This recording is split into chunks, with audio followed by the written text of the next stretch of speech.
Hi అండి, అందరికీ నమస్కారం. నేను మీ వేణుగోపాల్ రెడ్డి ఫ్రమ్ జోష్ ఇన్నోవేషన్స్. ఉత్సాహంగా మీరందరూ కూడా వెబ్ కౌన్సిలింగ్ ప్రక్రియలో పాల్గొన్నారు. సో ఈ సమయానికి వెబ్ ఆప్షన్స్ యొక్క ప్రక్రియ ముగిసింది. ఈ ముగిసినటువంటి వెబ్ ఆప్షన్స్ ప్రక్రియలో కొన్ని లెక్కలు డొక్కలు మీరు తెలుసుకోవాల్సినవి ఉన్నాయి. ఈ లెక్కలు ఏందనేది ఒకసారి మనం చూద్దాం. సో మొత్తము 1,80,000 మంది, ఇవన్నీ రఫ్గా ఉంటాయండి, పక్కాగా ఏం చెప్పట్లేదు. 1,80,000 మంది ఎంసెట్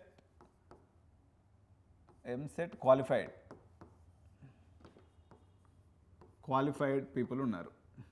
ఓకే, ఇందులో నుంచి మనకు 99,000 మంది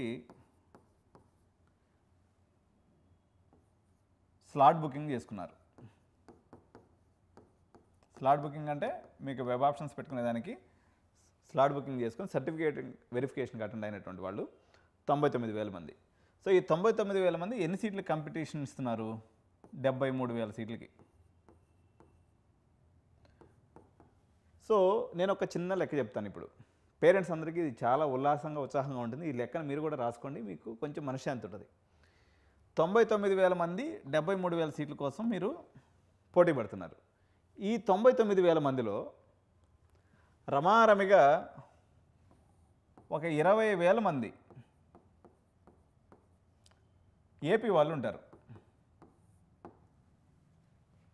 ఏమండి, 20,000 మంది పోతే ఎంత? నాకు తెలిసి 20,000 మంది కూడా ఇంకా ఎక్కువే ఉంటారు. రమారమిగా 20,000 మంది పోతే మనకి 79,000 మంది తెలంగాణ స్టూడెంట్స్, 73,000 సీట్లు. ఈ 73,000 సీట్లు ఏంటి అనుకుంటున్నారు? కన్వీనర్ కోటా సీట్లు. 79,000 మంది కన్వీనర్ కోట పోటీ పడితే ఇంచుమించు 1:1 కాంపిటీషన్. మీరు ఎక్కడ పెట్టుకుంటే అక్కడ సీట్ వచ్చేస్తుంది. ఇది ఫస్ట్ పాయింట్. ఈ ఫస్ట్ పాయింట్లో ఇంకా ఏంటి అంటే, ఈ 73,000 సీట్లలో దగ్గర 60,000 సీట్లు కంప్యూటర్ సైన్స్ ఇంజనీరింగే ఉన్నాయి. 73,000లో 60,000 సీట్లు కంప్యూటర్ సైన్స్ ఇంజనీరింగ్ ఉన్నాయి. అంటే మీరు ఎక్కడ పెట్టుకుంటే అక్కడ సీట్ వచ్చేస్తుంది. అందులో నేను ఎప్పటించో చెప్తూ ఉన్నాను, మా అన్న రేవంత్ రెడ్డి గారు నిన్న జేఎన్టీలో బ్రహ్మాండమైన స్పీచ్ ఇచ్చారు. బాబు సివిల్ మెకానికల్ ట్రిపుల్ఈని బతికించండి, దేశాన్ని బతికించండి అని చెప్పేసి ఆయన చేసినటువంటి అప్పీల్ వల్ల కొంతవరకు మెకానికల్ సివిల్ ట్రిపుల్ కూడా పిల్లలు పెట్టుకునే అవకాశం ఉంది. నేను కూడా ఎప్పటి నుంచి చెప్తున్నాను, రేవంత్ రెడ్డి అన్న కూడా మనం చెప్పడం జరిగింది. సరే, 60,000 సీట్లు ఉన్నాయి కాబట్టి మీ అందరికి కూడా సీట్లు వచ్చేస్తాయి. ఇది కాకుండా ఏం జరుగుతుందో నేను మీకు చెప్తున్నాను చూడండి. 1:1 కాంపిటీషన్ ఉందా? ఇది ఫస్ట్ ఫేజ్ సరంగా. సెకండ్ ఫేజ్లో మనం తీసుకున్నప్పుడు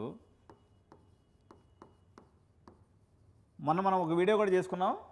ఇప్పుడున్నటువంటి 73,000 సీట్లకు గాను ప్రజెంట్ ఉన్నటువంటి 73,000 సీట్లు, సరే మీ అందరికీ కంప్యూటర్ సైన్సే కాబట్టి నేను అదే చెప్తాను. ఒక 60,000 సీట్లు కంప్యూటర్ సీట్స్ ప్రజెంట్ ఉన్నాయి. ఓకే, ఇప్పుడు గవర్నమెంట్ మెర్జర్ చేస్తుంది. మెర్జర్కి ఆల్మోస్ట్ అప్రూవల్ వచ్చినట్టే. ఒక 8,000 కంప్యూటర్ సీట్స్ యాడ్ అవుతున్నాయి. 68,000. ఏమండి, దీని తర్వాత 20,000 సీట్లు ఎక్స్ట్రా సీట్స్ కోసం ఏఐసిటిఈ ఈఓఏ ఇచ్చింది. 20,000 సీట్స్ ఈఓఏ ఇచ్చింది. ఎవరు? ఎక్స్టెన్షన్ ఆఫ్ అప్రూవల్ ఏఐసిటి వారు ఇచ్చేశారు. ఇవి కానీ వచ్చేసినట్లయితే మనకి ఎంత అవుతాయి? 88,000 సీట్లు అవుతాయి. ఓకే అండి, 88,000 సీట్లు ఇంకా ఉంది. దీని కొరవ కూడా ఉంది. 88,000 కింద ఏంటంటే దగ్గర 9 యూనివర్సిటీస్ ఈ సంవత్సరం మనకు తెలంగాణలో వచ్చే అవకాశం ఉంది. ఈ యూనివర్సిటీకి ఒక 1,500 సీట్లు వేసుకున్నా కానీ 9,000 ప్లస్ ఒక 4,000 దగ్గర 13,000.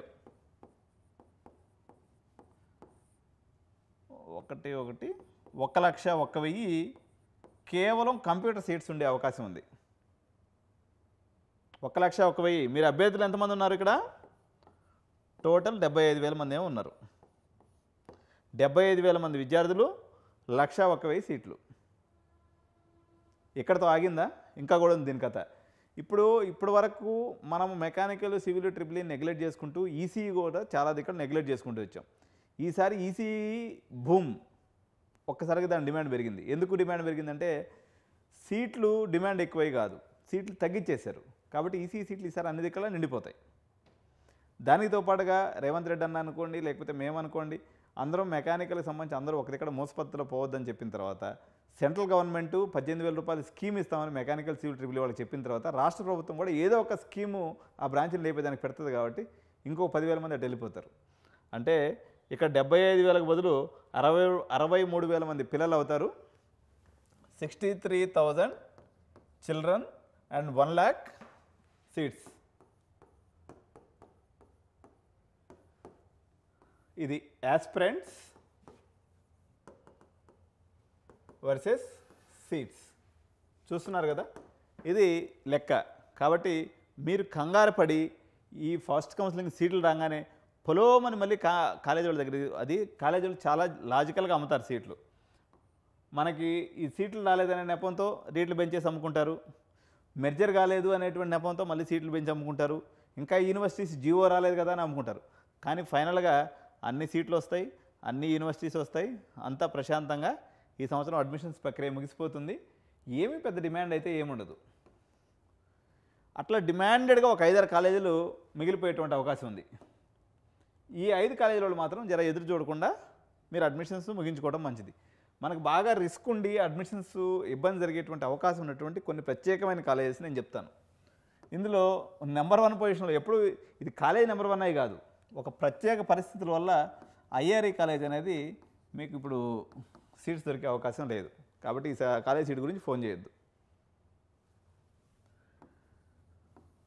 ఐఆర్ఈ తర్వాత మీకు గోకరాజు కూడా కొంత కాంప్లెక్సిటీ నేచర్ సిఎస్సి పరంగా కొంత ఇబ్బంది ఉంది. 3వ కాలేజ్ వచ్చేసి మీకు బీవీఆర్ఐటి ఉమెన్స్, బీవీఆర్ఐటి డబ్ల్యూ. 4వ కాలేజ్ వచ్చేసి గీతాంజలి జీసీటీసీ. ఇంకా చిన్న కాలేజీలో కూడా కొన్ని కాలేజీల్లో ఇబ్బంది జరిగిందనమాట. ఉదాహరణకి అది కాలేజీ ఇవన్నీ పాపులర్ కాలేజెస్ అని కదా నేను చెప్తున్న విషయం అనమాట. ఉదాహరణకి 5th కాలేజ్ తీసుకున్నాం అనుకోండి, నర్సింహారెడ్డి ఇంజనీరింగ్ కాలేజ్, దీంట్లో సీట్లు లేవు. సో ఇట్లా కొన్ని కాలేజీలు ప్రత్యేకంగా దప్పనిస్తాయి. ఎవరైతే పేరెంటు నిమ్మలంగా కాలేజీలు పరిగెత్తకుండా మా దగ్గరికి వస్తే మేలు జరుగుతుందో నేను చెప్తాను. చూడండి సార్, మాకు మేమున్న ఏరియాని బట్టి మీరు టాప్ 10 కాలేజీలో సీట్ ఇప్పించండి, టాప్ 10 కాలేజెస్లో సీట్ ఇప్పించండి. ఇదిగో నా బడ్జెట్ 10 లక్షలు డొనేషను, ఓకే డెఫినెట్గా చేసి పెట్టచ్చు. సార్ నాకు టాప్ 10 కాలేజీలో ఏదన్నా ఒక బ్రాంచ్ పర్వాలేదు, సిఎస్సి రిలేటెడ్గా 8 lakhsలో చేయొచ్చు. సో మీరు పర్టికులర్గా ఫలానా కాలేజీని కూర్చొని చూసుకోకుండా ఇట్లా చేసుకున్నట్లయితే మీకు చాలా బెనిఫిషియల్గా ఉంటుంది. నేను ఒక మాట అడుగుతున్నా తల్లిదండ్రులని, విద్యార్థులను కూడా. ఇప్పుడు ఒక స్టూడెంట్ ఉంటాడు, వాడికి 1,00,000, 1,20,000, 80,000, 90,000 ర్యాంక్ వచ్చి ఉంటుంది. సార్ మా వాడు ఫలానా కాలేజ్ అయితే తప్ప చదవకుండా, నేను ఒక మాట విద్యార్థికి అడిగేది ఏంటంటే, నువ్వు ర్యాంక్ తెచ్చుకోకపోవడం తప్పు, పర్సంటేజ్ తెచ్చుకోకపోవడం తప్పు. పేరెంట్స్ని నాకు ఫలాంటి ఇక్కడైతే చేరతానని చెప్పి మారం చేయడం అనేది ఇంకా పెద్ద తప్పు. సో అంటే కేవలం నీ దగ్గర డబ్బులు ఉన్నాయి కాబట్టి పేరెంట్స్ని ఇబ్బంది పెట్టి చేసే కార్యక్రమం పెట్టుకోవద్దు. సో మీరు ఫ్లెక్సిబుల్గా ఉండి టాప్ 10 కాలేజీలో నీ స్నేహితుడు, నీకన్నా బాగా చదివినటువంటి వాడు, నీకన్నా ముందు బెంచ్లో కూర్చున్నటువంటి స్టూడెంట్ వచ్చేసి వాడికి ర్యాంక్ 10,000, 20,000 వస్తే వాడు వచ్చినటువంటి కాలేజీలో సీట్ తీసుకొని వాడు పోతుంటే నువ్వు మాత్రం ఫలానా కాలేజీలో ఫలానా బ్రాంచ్ తప్ప ఇంకోటి చేరినని కూర్చోవటం ఎంత మొండి పడదలా? అట్లా చేయకూడదు కదా. కాబట్టి మీరు ఆ పట్టుదలకు పోకుండా ఉన్నటువంటి పరిస్థితి.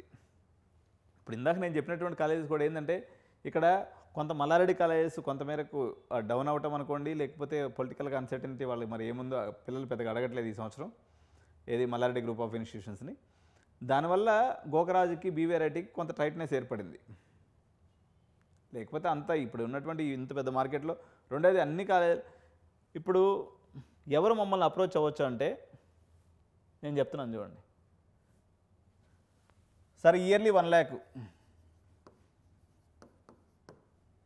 నాకు అటానమస్ కాలేజ్ కావాలి, ఓకే దొరుకుతుంది. సార్ ఇయర్లీ 70,000 కడతాను, అటానమస్ కాలేజ్ కావాలి, దొరుకుతుంది. ఇయర్లీ 65,000 అటానమస్ కాలేజ్ కావాలి, దొరుకుతుంది హైదరాబాద్లోనే. ఇయర్లీ 65,000 కట్టుకుంటే సార్ ఎంత పడుతుంది? 65,000 అంటే 6 4 24 26, 2.6 lakhs, 5 4 20, 2 లక్షల హాస్టల్ ఫీజు. 4.6 lakhsలో నీకు అటానమస్ కాలేజీలో నేను సీట్ ఇప్పిస్తా. మన హైదరాబాద్లో 4.6 lakhs అటానమస్ కాలేజీలో నీ సీట్ అయిపోతుంది.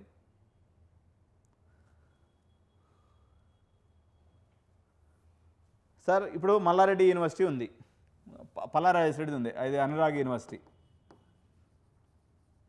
అనురాగ్ యూనివర్సిటీలో మీరు ఎంత కట్టారు? 3 lakhs ఎంతో చేంజ్ కట్టారు. ఏమండి 3 × 4 12 లక్షలు అప్రాక్సిమేట్గా కట్టారు. ఇప్పుడు పక్కనే శ్రీనిధి యూనివర్సిటీ వచ్చిందనుకోండి, మీకు 8 లక్షల్లో పని అయిపోద్ది. 8 lakhs, అంతకన్నా ఎక్కువేం పడదు, 8 లక్షలు అయిపోతుంది. ఇప్పుడు ఇబ్రహీంపట్నం ఏరియా వాళ్ళు ఉంటారు. ఇబ్రహీంపట్నం ఏరియాలో మనం కాలేజీలు తీసుకున్నప్పుడు ఉదాహరణకి శ్రీ హిందూ తీసుకున్నాం అనుకోండి, శ్రీ హిందూలో ఎంత ఉంది? 3 lakhs ఎంతో అప్రాక్సిమేట్గా డొనేషన్ ప్లస్ ఫీజు కలుపుకుంటే మీకు 7 lakhs ఉంది, ఫీజు డొనేషన్ అంతా కలుపుకొని. మీకు పక్కనే గురునానక్ యూనివర్సిటీ వచ్చేసింది అనుకోండి, ఎంత పడుతుంది? 1.25 అప్రాక్సిమేట్గా ఉండొచ్చు ఫీజు. 1.25 × 4 5 లక్షల రూపాయల గురునానక్ యూనివర్సిటీ అయిపోతుంది.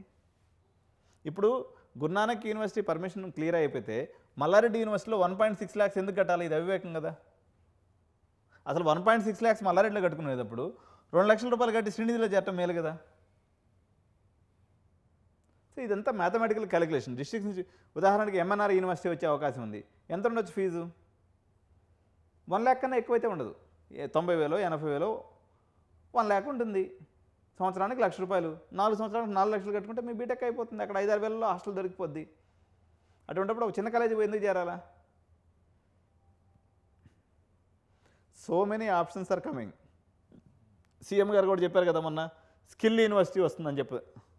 స్కిల్ యూనివర్సిటీ ఇప్పుడు ఉదాహరణకి సిఆర్ రావు ఇంజనీరింగ్ కాలేజ్ ఉంది. CR Rao institute of engineering and technology. ఇది హైదరాబాద్ సెంట్రల్ యూనివర్సిటీలో ఉంటుంది. ఏమండి హైదరాబాద్ సెంట్రల్ యూనివర్సిటీలో ఉంటుంది. ఎంత దీని కాస్ట్ అంటే 12 లక్షలు, అంటే 3 × 4 = 12. ఇప్పుడు ఇది ఒక పక్కన పెడదాం. ఇది ఎన్ని ఎకరాల్లో ఉంది? హైదరాబాద్ సెంట్రల్ యూనివర్సిటీ 2200 ఎకరాల్లో ఉంది. గచ్చిబౌలిలో 2200 ఎకరాల్లో హైదరాబాద్ సెంట్రల్ యూనివర్సిటీ ఉంది. ఈ పక్కనే టీకేఆర్ కాలేజ్ ఉంది. టీకేఆర్ కాలేజీలో ఫీజు ఎంత? మొత్తం 10 లక్షలు ఉంది. 10 లక్షలు పెట్టి టీకేఆర్ కాలేజీ చదవటం కన్నా 12 లక్షలు పెట్టి సిఆర్ రావులో చదువుకోవడం మేలు కదా. ఇది గవర్నమెంట్ ఇన్స్టిట్యూషను, 2200 ఎకరాల్లో ఉంది, ఇదేమో 10 ఎకరాల్లో ఉంది. కాబట్టి ఈ రిలేటివ్ కంపారిజన్స్ని మీరు జాగ్రత్తగా పట్టుకొని జాగ్రత్తగా అడ్మిషన్ చేసుకోవాలి. సో ఇదండి ప్రస్తుతానికి పేరెంట్స్కి సంబంధించినటువంటి అప్డేట్స్, ఇంపార్టెంట్ అప్డేట్స్, చాలా ఇంపార్టెంట్ పాయింట్స్ చెప్పినాను. తర్వాత మనం నెక్స్ట్ వీడియోలో ఏదైతే న్యూగా అటానమస్ కాలేజెస్ అయినాయి, ఒక 5-6 కాలేజెస్ కొత్తగా నాకు నోటీస్కి వచ్చినాయి, ఈ 5-6 కాలేజెస్ సంబంధించిన విషయాన్ని నెక్స్ట్ వీడియోలో నేను మీకు చెప్తాను. Thank you.